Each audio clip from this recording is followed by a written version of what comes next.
Hello scholars, welcome back to the Kemet Maasai Academy as we continue our series of motivational videos for students. I am reading from the Student's Master Plan, Hardcore Rules for a Lifetime of Success. The topic that I'm looking at right now is the importance of resource books. Resource books are those that you use to get additional information for your studies. The most commonly used resource books are dictionaries, atlases, thesauruses, directories, encyclopedias, and textbooks. Resource books are very important to students. The more information you can get about a particular topic, the more you will understand the topic and remember the concepts that are involved. You should try to read as widely as you can about each topic. The information left out of one book might be presented in a clearer, easier way in another. Many people take for granted all the information that is available in the dictionary. I am almost in love with my dictionary. It is one of my favorite books. Once, I thought my great big Oxford dictionary had been stolen and I really was getting ready to cry. Then I found it in my room beside my bed. False alarm. I really was, I couldn't find my dictionary and I was so sad. You see, I'm a writer. I'm a teacher, but I'm also a writer and I've authored many books. So my dictionary is one of my best friends, my best companions. I draw from my dictionary as soon as I meet a word that I'm not sure about or I don't know. I love my dictionary.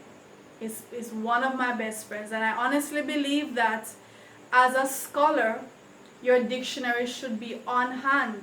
It doesn't matter what subject you're doing, whether it's a language-based subject, a science-based subject, mathematics, any subject that you're doing, your dictionary should be on hand because you're always going to meet words, terms that you do not know the meaning of, and you need to get clarity on that, right? Even in mathematics, when you're doing your topics, there are terms the dictionary can help you with. All right, so the dictionary not only tells you the meaning of words, it also tells you the possible parts of speech that words can take, the origin of the word, the correct spelling, the past tense and plural form of the word, the pronunciation, and sometimes the antonyms. A thesaurus will list several synonyms for a word and will come in very handy when writing essays and stories when you want to avoid using tired old expressions. I am truly in awe of the dedication of lexicographers. A dictionary is a difficult book to compile. It requires tedious, sustained effort over a period of many years. Checking, double checking, triple checking. Don't take their effort for granted. Don't take it for granted. Use the information that it sometimes takes decades to compile. An atlas can give you a whole range of information about a place, not only the location, but also the major cities, rainfall patterns, population, major crops, mineral resources, and political information. Resource books take a lot of time and effort to put together. A dictionary may take a decade to compile. Think of all the work that has to go into the making of an atlas. Teams of people have to go out into the field to survey, record, and diligently analyze the information, then present them in the form of maps, graphs, and charts. For every textbook that you have, a host of persons were involved in getting it to you. Sleepless nights, tireless effort, and huge financial investments must be made to produce books. For this reason, Books are very expensive, and some of them have become priceless because they are out of print. Do not take for granted the contribution that others have made to put a book together so you can use it.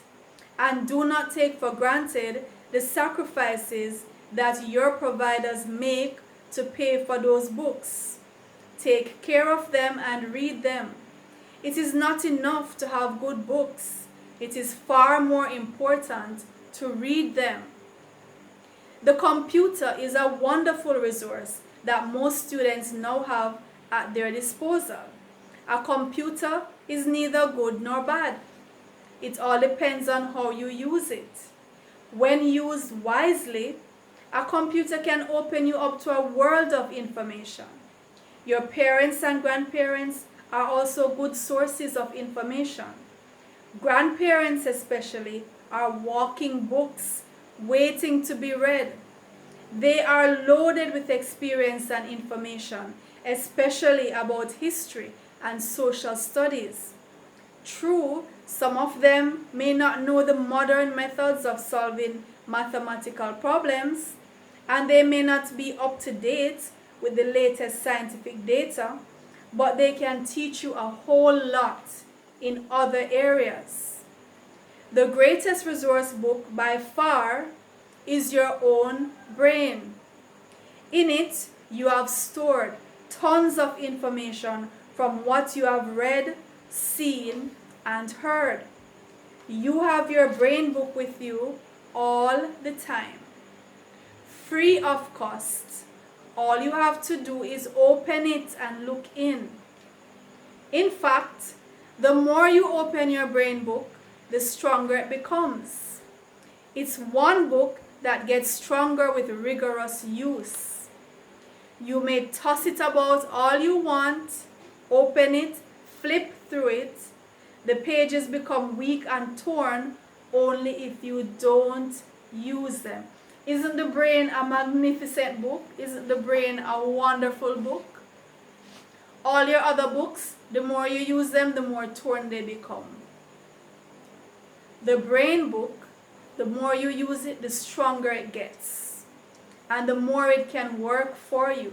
So, let us not take for granted the resources that we have right where we are already. You're born with that greatest resource, your brain. The kind of memory, the things you can store in your brain, no other computer in this world can do that. So you're walking around with this great resource right in your own head. That's the first place you must go. That's the very first place you must go, inside your head. Think it out first.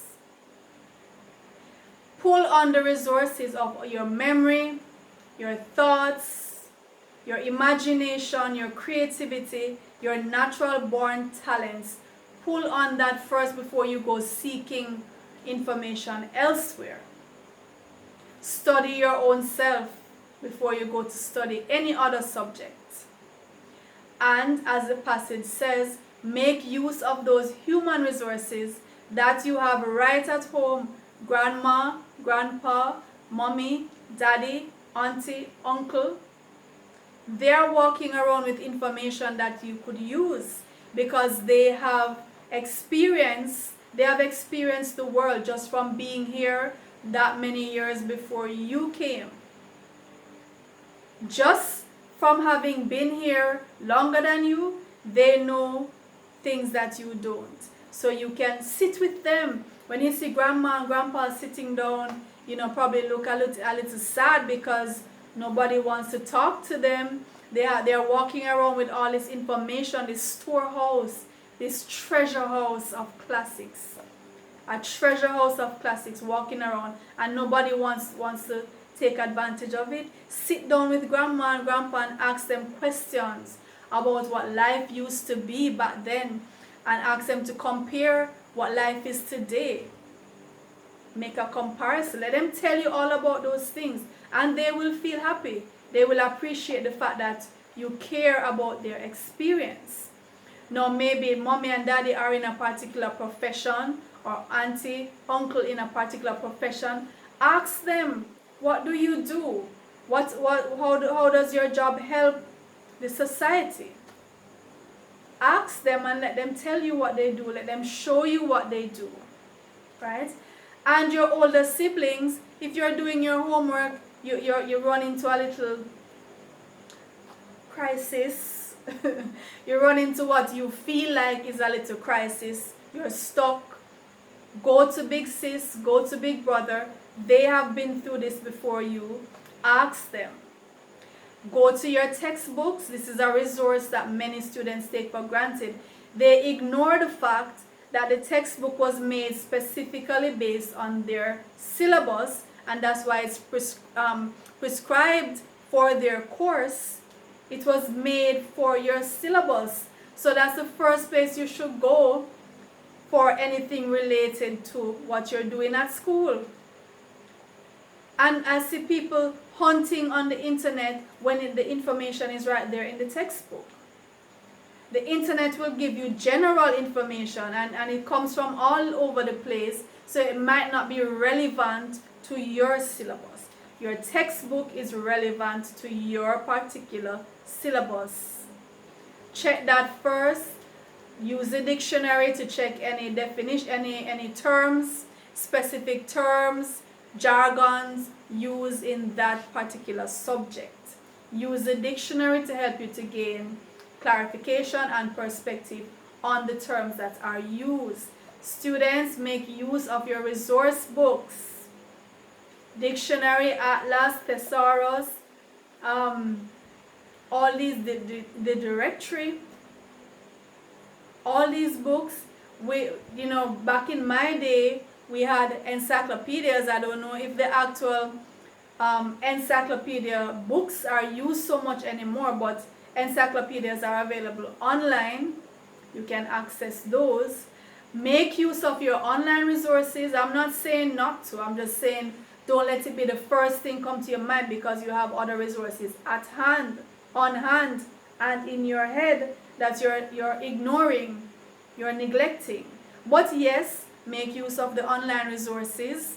Just be careful and make sure you get your information from a wide variety of verifiable and acceptable sources, right? Don't just get your information from any old place and quote any old place. Make sure you do your background check on that source to make sure it's legitimate and the information is verifiable and valid. And then you get it from different sources and make your comparisons, do your checks and balances. You are a scholar, you have work to do in this too. You can't just take information from anywhere. You must now, after you have gathered the information, you must go through with a fine-tooth comb. You must go through and use your own discernment, which you are honing. As a scholar, you hone that discernment, you're sharpening it to be able to pick out the information that you need that's relevant to the question that was asked. Don't just give your teacher everything. Don't just download and print and copy and just give everything like you're expecting the teacher now to go and search through it for what she wants. You don't just say, here miss, here's everything, take out what you want. That's not how it's done, sir, ma'am. That's not how it's done. Your job is to go through, take out the relevant information based on the assignment, based on the rubric that you're following, compile that, put it in order, and then present it. That's your job, ma'am, sir. Alright, so if you have been motivated by this video, please share it so other students, teachers, parents might be motivated as well, and please encourage them to subscribe to the channel. You also, if you have not subscribed, please subscribe. And remember that the Kemet Maasai Academy has videos on mathematics from grade 4 to grade 11. You should definitely take advantage of these videos to keep yourself sharp, keep yourself on top of things, stay ahead of the teacher, ahead of the class. Scholars, take care. I'll see you in the next video.